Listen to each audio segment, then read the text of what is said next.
Hey everyone, welcome to Pass or Play. So today I'll be reviewing Mayfair Witches Season 1, Episode 3, titled Second Line, streaming on AMC Plus and airing on AMC cable channel tomorrow. So if you haven't seen the episode, then maybe wait till after you see the episode and then come back to the review.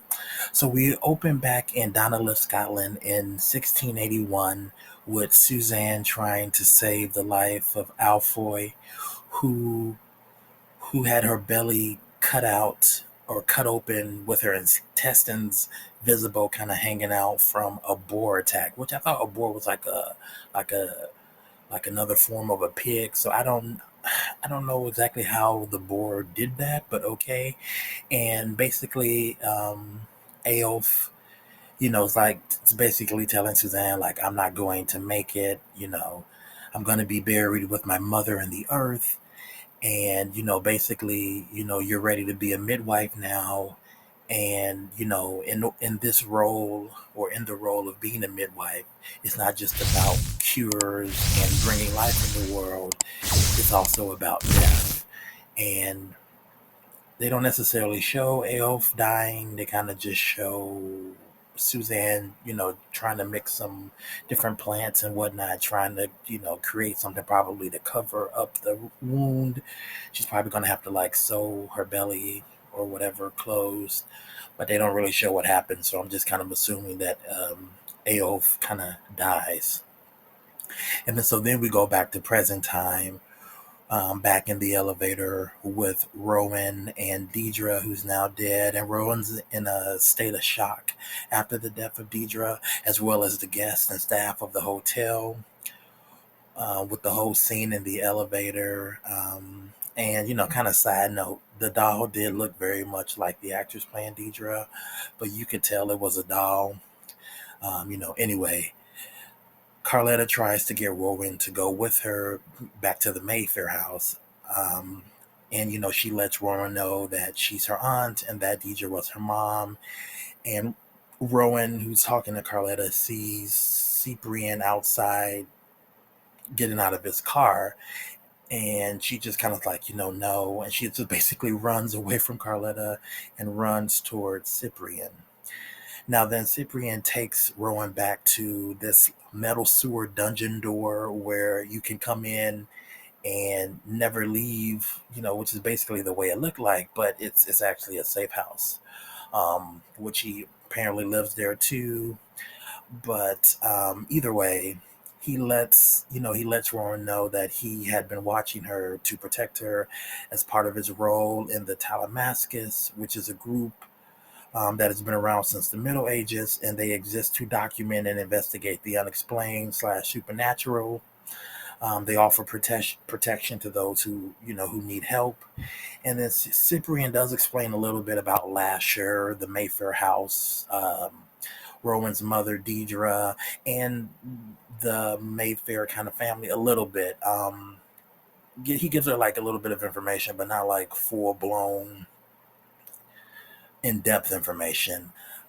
Rowan says that that's crazy. It's hard to believe, and she's just kind of in this kind of disbelief. Even though in episode 1, she was looking inside people's brains like an X-ray, and then splitting the arteries, and Rowan has been looking for answers. Trying to figure out who she is, where she comes from, how she belongs, how she kind of fits in the world, and yes, she's a doctor, so you have science, you have medicine, you have the more things that you can actually see and feel with your hands, and dissecting and putting things under a microscope. What can you tangibly see? What do you see that tangibly is in front of you? So hearing something like that can be in disbelief, but the very fact that she had been describing how she has been seeing into people and what she has been seeing, well, that's not normal. And personally, I just felt like you know the answers that she was looking for, she got some answers, which makes sense with what she's been doing to people, And again, the strange thing that's been happening is like, either you're like a witch, or you're like some kind of telekinetic telekinesis type of a person, because you can't necessarily explain that unless you just want to say when you were feeling this strange way and then this happened to the opposing person that you're engaging with.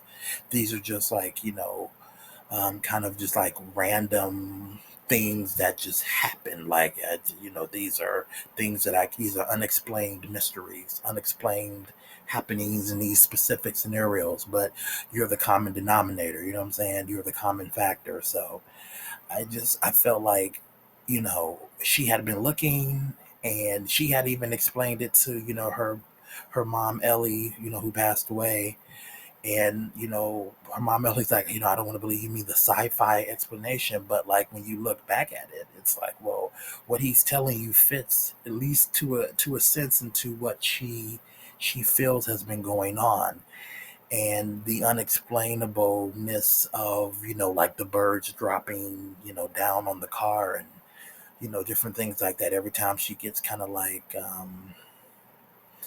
this heightened sense of stress or anger, or trying to like hold her kind of her temper or her emotions kind of back, and then just kind of like the boilingness under her skin, and it kind of coming through her, it manifesting itself like through her powers. So, or even though she doesn't know that she has these powers yet, but so I just felt like, yes, you're in disbelief, but technically what he's saying does kind of fit into what's kind of been going on. You just need to get more information about your actual family, and where you come from, But she instantly recognized Deidre in that moment.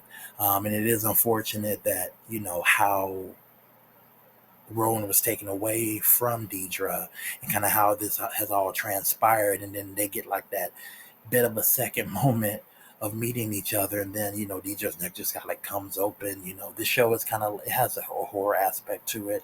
It is like a thriller as well. So even though a little bit later in this episode, I thought there was a part that was really funny, and I'm not sure if it was meant to be funny, but either way, I just thought that was interesting. I'm like, he's telling you something that does kind of fit within what's been happening. It's just that, when you hear something like that, you're automatically like, well, that's, witches aren't necessarily, real, which isn't true. You do have witches. You got people out here who are doing voodoo, the voodoo that you do, whatever.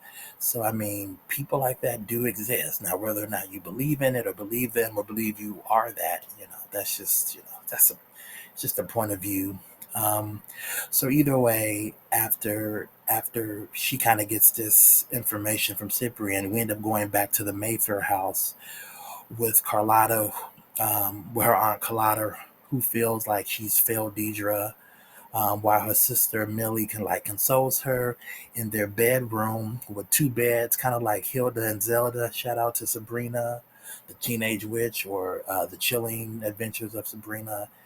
Um, at least, unless Carlotta was just in Millie's room, and Millie has two beds in her room, it's like they stay in the same room together, which is weird because you got that big old mansion, but okay, which was the same in the Chilling Adventures of Sabrina too. But I just thought that was interesting. And then we go back to, now we're back at the hotel where this has all gone down, and Cortland is now in the hotel. He's kind of looking at the scene of the elevator with all the blood in there, and he ends up going to like the hotel bathroom, and he ends up talking to Lasher. There's a scene where he's like in the bathroom looking in the mirror. He's by himself, and then like a glass breaks on the window, and it kind of flicks itself, and he gets a little cut on the side of his face, and then basically Lasher kind of appears, and then he tells Lasher, he's, saying, you're heartbroken. I know, I loved her too, but the 13th witch is here. And then, here in this scene too, I was just thinking, so did Cortland or Lasher kill Deidre? And I thought no one else could see Lasher but like certain Mayfair witches, because Carletta and Millie, they're Mayfair women, but they're not necessarily witches, I guess. And so they can't see Lasher, but for whatever reason now Cortland can. So I don't know. Is it because or can Lasher control who can see him versus who can't? And in the later scene too, there was another thing where this other person saw him. So I don't know. I'm just a little confused about that. But maybe he made some kind of deal that lets him see Lasher. Um, Too in the scene, it seemed like T had maybe somehow like summoned him somehow. Like I don't know, like he had summoned him. So was Cortland some kind of witch? Do the male Mayfair men have some kind of power as well? Or how does that exactly work? I'm not exactly sure. But either way, Lasher basically lets Cortland know that Rowan is closed off to him, and that's because in the earlier scenes, Cyprian had other people in the Telemaskin kind of group. They came over and they basically put I don't know. They basically put some kind of protection around the safe house with the creepy door, and I don't know. They were spraying these little fertilizer bottles. I mean, maybe it was holy water or something. Who knows what was in those bottles? And then you have some kind of man who was doing all of this, and maybe putting some kind of like magical shield or fortress around the building. But either way, Lasher basically tells Cortland that he's like, but she feels off from me, not close, which is good because again, a lot of the men, even from the very first episode, a lot of the men, I said it in our last review, a lot of men come off kind of very sleazy.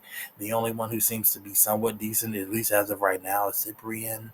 Um, they you do meet other Telemaska men, but you don't really get a good, clear sense of how they are yet.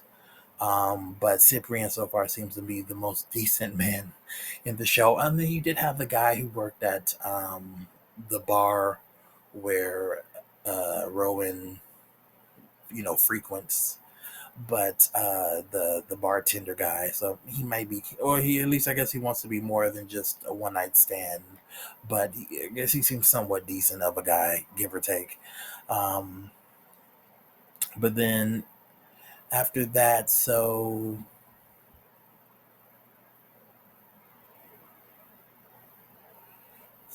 then we go back to Cyprian and Rowan back at the safe house. Cyprian leaves to go investigate at the hotel, and he tells Rowan not to leave the safe house. Then there's this part where Rowan's sister comes in, asks, I'm sorry, yeah, Cyprian's sister comes into the house to get some shoes to go to work. She works as a surrogate. And Rowan's kind of goes a little strange, talking about the baby's gonna feel connected to you. Do you feel connected to the baby?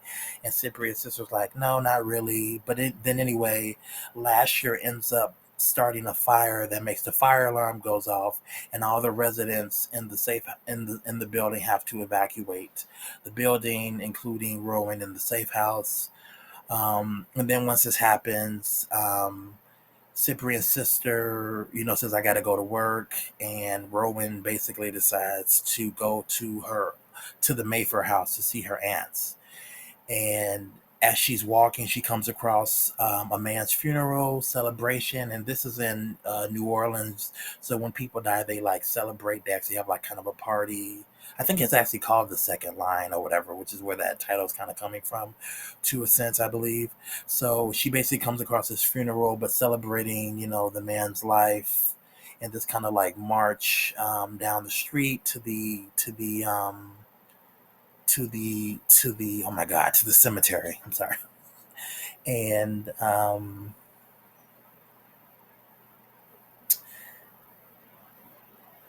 and as she's in the funeral, she ends up coming across this woman, this old woman who actually turns out to be Lasher, who basically has her drink some kind of like vile green elixir, which uses some like really potent alcohol or some kind of potent mixture of drugs that kind of make her like a little bit more like vivid and like just kind of like euphoric, high kind of a thing. And you know once she drinks the elixir, and then he kind of changes back into like himself as Lasher, but he has on this face mask, and he ends up calling himself Adonis, and then they end up kissing and they're talking, and then there's this part too where like when they get to the actual cemetery and you have the people like celebrating, you start seeing like the actual dead, or Lasher and Rowan, assuming because she's away, she can actually see the actual like dead kind of bodies or spirits, if you want to call them. But then they actually have like actual like looking actual like zombies, and it was kind of like the Monster Mash kind of zombies. They had one that looked like Abraham Lincoln. They had one playing a violin as the people, the alive people are dancing, but then like the actual man that's dead that's celebrating, he's like on top of his like coffin, like smiling and like sitting and dancing on top of the coffin. And I was laughing, and I think I said earlier I wasn't sure was that meant to be funny during that kind of celebratory scene.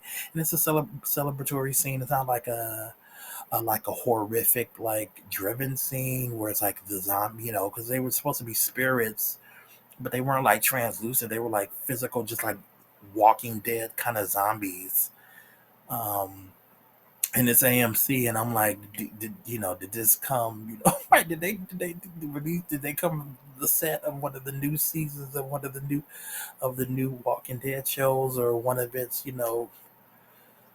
upcoming counterparts? It was just very funny, but the zombies looked friendly. They didn't, it was just really funny. I was just like, it was like, yeah. And I mean, they were celebrating this person's life, even though it's their death. So I mean, I guess I get it.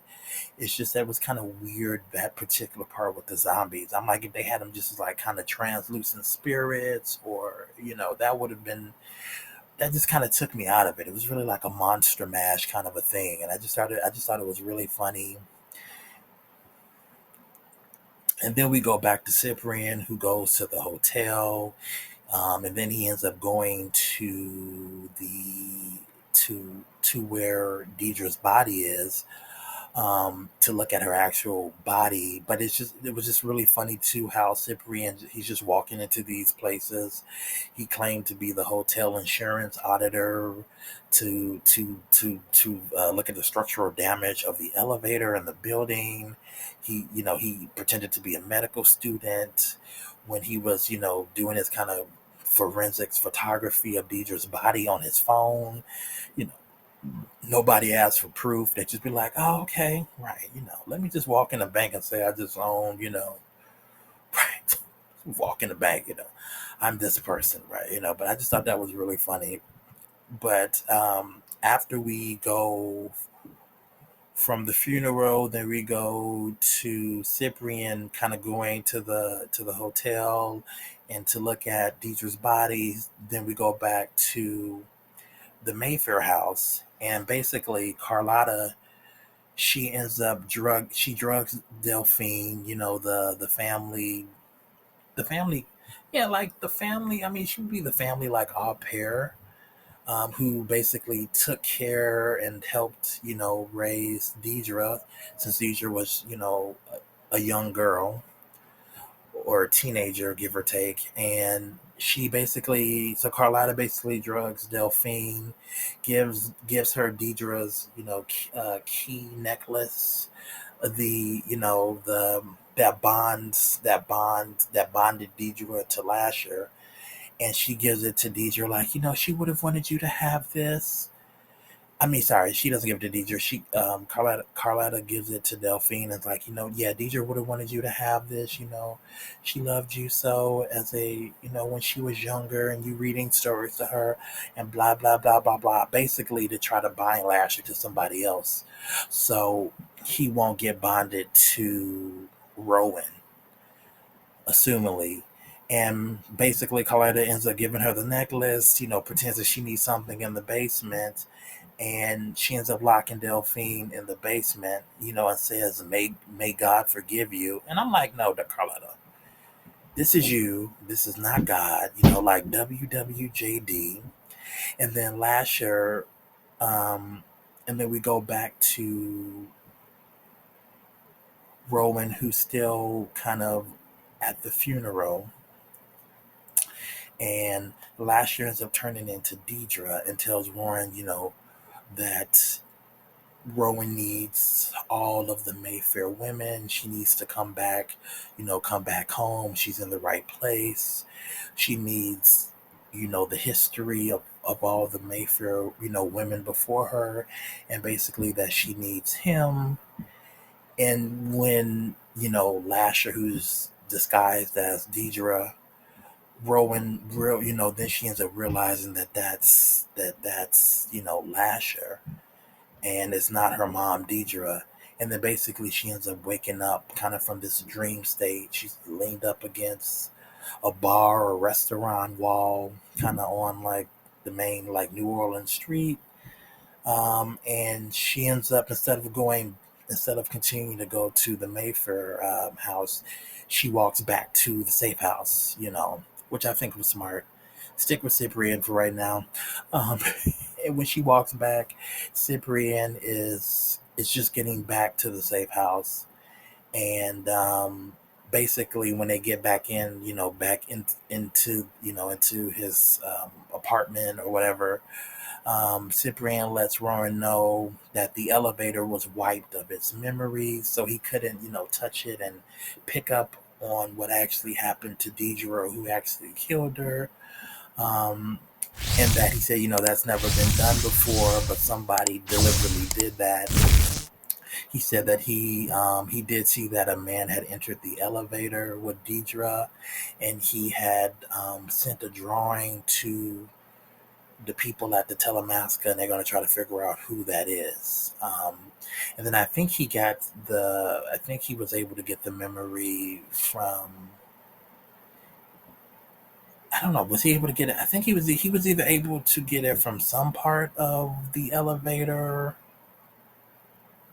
or either some part of actually like touching Deidre's body. I think one of the two, because at first he was in touching the elevator, he didn't get anything, at least on the inside of the elevator, unless maybe he touched on the outside of the elevator buttons, or the outline of the door, maybe of the elevator doors or something. They got something from there, um, but he also lets Rowan know that the strongest memory that Deidre's body had was when Carletta basically took Rowan from Deidre's arms when she was a teenager, and that basically Deidre did not give you up, but you were taken away from her, and that was the memory. That was the strongest memory, left in her body. And that she loved you very much, and basically Lasher had kind of told that to Rowan as well. Doing the whole drugged or drunken kind of euphoric moment of what happened earlier during the funeral kind of scene. And, she didn't necessarily believe Lasher. She's like, he's just trying to manipulate me. But Cyprian's like, well, that part of it was true, that your mother did love you, and that basically you were taken from her. She didn't want to give you up. It's just, yeah, that's really the unfortunate part about it. It's, about Deidre and Rowan's story, but I mean, I guess I do. It's like weird. I don't agree with Carlotta, but I guess I understand. And I don't. I think I might have said it in the last review, but like I wish they treated. They didn't give D. I guess they never gave Deidre a chance to kind of figure out, to find her own voice in regards to Lasher. They're just like, he's bad. Listen to us. They needed to let her kind of figure it out for herself. Maybe if they had kind of maybe led more by example or something, or it's just a way that they tried to control her versus try to instill in her maybe the sense not to fall prey or under the influence of Lasher to an extent. Again, like I said, they just end up pushing her further into the arms or under the influence of him. It looks like the uncle didn't help either. he had his own motives as well. But I mean, I think it was like counter programming to, because basically Lasher just counter programmed the opposite of what Carletta and Millie and whoever else and what they were doing. So they really just kind of basically gave her over to him anyway. They did the opposite of what it seems like they were trying to do, was to give her to have the sense not to fall prey to his influence or what he was doing or how he was appealing to her. So I mean, you know, of course, Caesar made her own decisions, but I mean, I don't. The aunts, they didn't. Yeah, they just kind of did the opposite of what they were trying to do, and that's unfortunate all the way around. It seems for for everybody really. Certainly Rowan.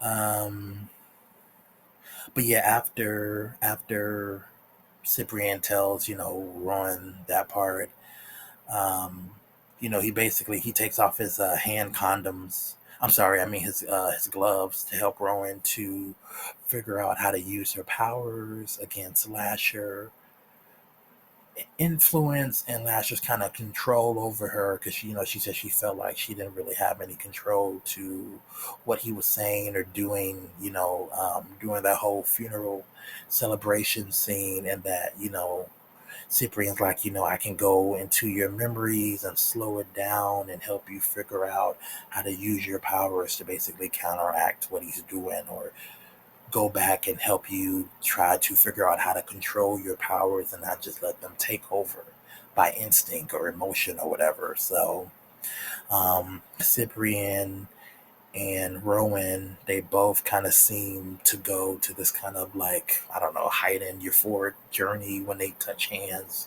I guess he's looking through her memories and maybe they're doing it together. I don't know. She does seem to trust him a little bit, certainly a little bit more than I guess maybe her own family at this point right now. And the episode basically ends there. The episode ends there more or less, but then a little bit like before that, they take you back to the Mayfair house where pretty sure Delphine does not make it to the next episode, because we go back to the Mayfair house and you hear this like cracking, kind of crunchy sound coming through the vents as Aunt Millie and Aunt Carlotta upstairs, and then they go kind of through the vent in the basement, and you just see that Delphine's head is just being just like just repeatedly slammed against one of the walls in the basement, into the wall just repeatedly, and her face is all bloody. Pretty sure she's dead. He's just like literally just cracking her skull further, and yeah, that was pretty horrific. It's a balance of horror and thriller. I do like the show though so far. At this point, again, I'll say at this point, the most trustworthy person so far is Cyprian, who's a stranger. The aunts Millie and Carlotta, and the uncle Cortland, they all have ulterior motives, and I'm not even sure that they would tell her all the truth. I do feel bad for Delphine. Did she have to die? Carlotta's a little cold, just setting her up like that. Saying she just said, it was your job to watch Deidre, but Deidre's a grown woman. She was not an imbecile. They basically drugged her up for years. I don't know. Yeah, a lot of people got Carlotta. They just got a bad kind of deal. Uh, Deidre and Rowan. Yeah, last year was interesting. So then,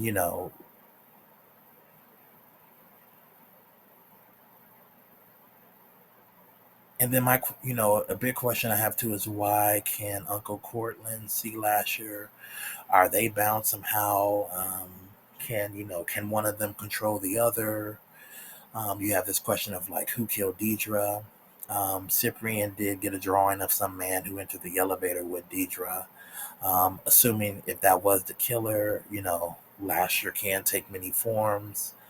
I would assume him, but maybe maybe not the way that he was not the way he was acting. But if he wanted to get his, if he wanted to get control over Rowan, then I'm not, I feel like Deidre maybe would have gotten in the way, because they would have been trying to form a bond as mother and daughter. Um, and I feel like it would have been to an extent a competition, but who knows? And with Lasher wanting Rowan the 13 Witch and to do whatever he's trying to do with her, who's to say that Deidre would have let that happen? So I do believe that by Deidre being killed and out of the way, that kind of leads a straight line to Lasher and Rowan if he can, get her to assumably bind herself to him or him to her and whatnot, and he can have that control and influence like he had over Deidre, which ultimately seems to be what he wants. It's still weird though that he's like sleeping with, I don't know, it's just like strange with Lasher though, but either way, I was glad to see that Rowan could see through his disguise of her mother anyway. She didn't necessarily see through him as the old woman, or when he actually transformed into his like normal looking self with the half face mask he had on. But she was able to see through the disguise of his mother, so she can kind of get lost in, I guess, his draw or whatever that draw that he seems to have to all of these Mayfair women and the women they seem to have to him. But she is able to see a little bit, so she does have some, she still doesn't completely lose all of herself in those interactions. So I guess we'll see how that goes, how that will continue going forward. Now, the Telemasca group, they do seem to be on Rowan's side now, but let's say if she falls under the influence or control of Lasher, will they still be on her side, or would she become the enemy? Assumingly that I'm going to assume that whatever plans that he has for her as a 13th witch and whatnot is not good. You know, he has some kind of plan to use her or her magic or her power. I'm assuming it's not going to be, sunshine and rainbows. So we'll see if the Telemasca, if Cyprian, if they will still kind of continue to be on Rowan's side. And then, two, again, you go back to Deidre and Rowan kind of living in the void of each other's shadow, of knowing and not knowing, certain bits of information. Deidre thinking Rowan was dead, kind of trapped in her own mind and body because they drugged her up all those years. Rowan being lied to, not being able to understand or explain the things that have been happening to her since she was a little girl. And then, meeting for that split second and for it to end that way was messed up. Hopefully they can meet and talk for real and did not be Lasher.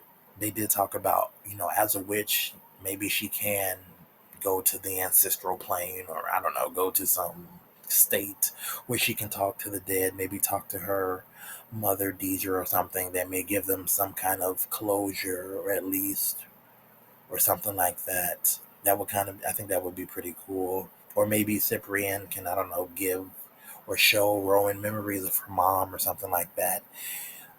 Either way, so far each episode ends with a cliffhanger, and I do want to know what's going to happen, next.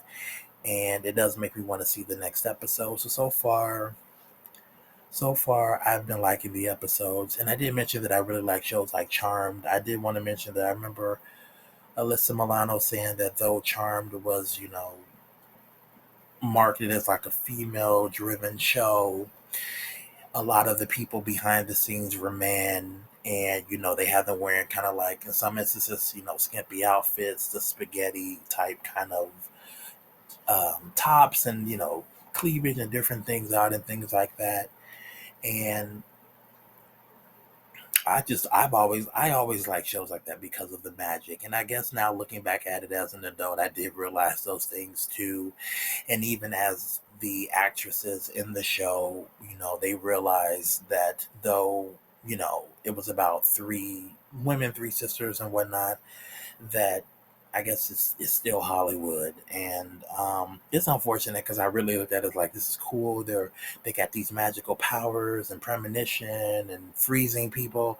I always looked at it like because I was a lot younger when that show came out, and so it's interesting to I guess hear it from the actress's point of view, um, and of course realizing that Hollywood has always been that way, taking advantage of people.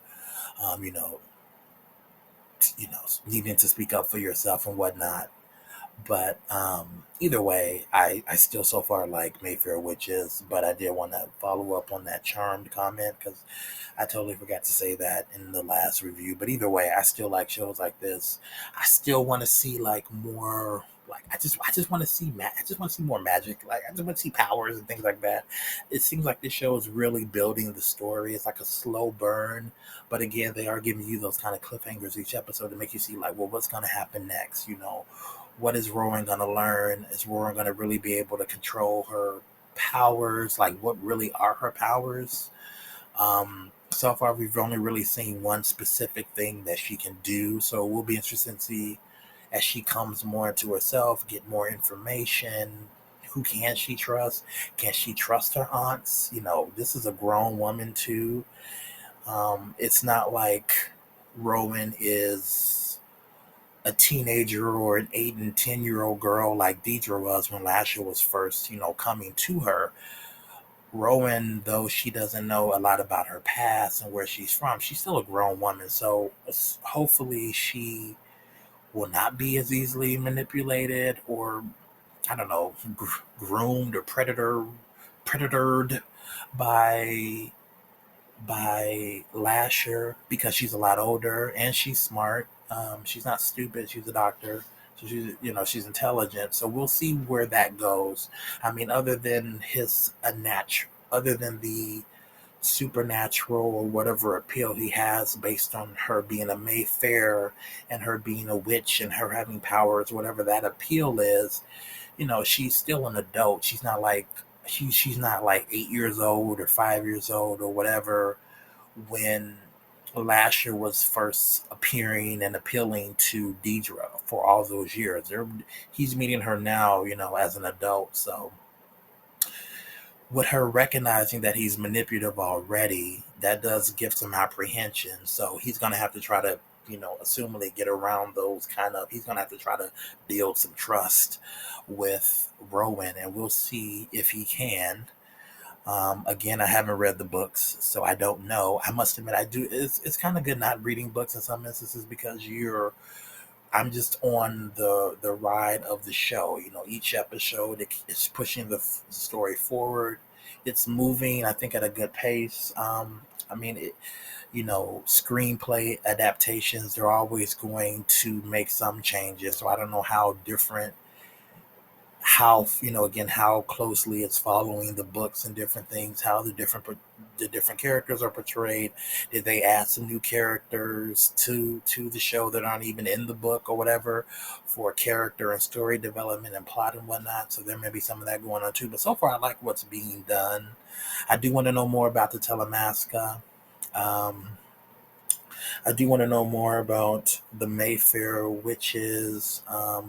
I'm assuming Suzanne may have been the first. I don't know because they keep going back to 1681 and Donna lived. So I'm like, Suzanne, was she like the first Mayfair or something? I'm not sure, but it would seem like she's somehow related to the Mayfair because like why we keep doing this story? It's the second time we've gone back there now. So we're kind of showing how she has progressed, I guess. Maybe she started off as a midwife, a healer, and she finds out she's a witch, or maybe Lasher comes to her and makes some kind of deal. Who knows? I don't know. But I'm assuming we're going to find out because they're starting to tell her story too. So I'm assuming her story is somehow parallel or connected to Rowan's, or they have similarities. So I'm like, who is Suzanne and what's going on with her? Because clearly she has to be important, or she's a part of the story somewhere, somehow. So these are all questions that I have. I still want to see some more magic. What can Rowan really do? How powerful is Lasher? How powerful is Rowan? What can she really do? What is his intentions? Are they trying to stop some kind of apocalypse kind of, storyline, or, what is his true intentions. Assumably, again, it's not good, but I guess we will find out. Either way, I don't have any more to say. If you got any comments, comment below. If you like this review, hit the like button. It went longer than I thought it was going to go. Either way, please subscribe if you haven't done so already, and I will see you next episode. All right, and next review. Also, if you get a chance to check out some of my other reviews on other shows and movies, bye for now.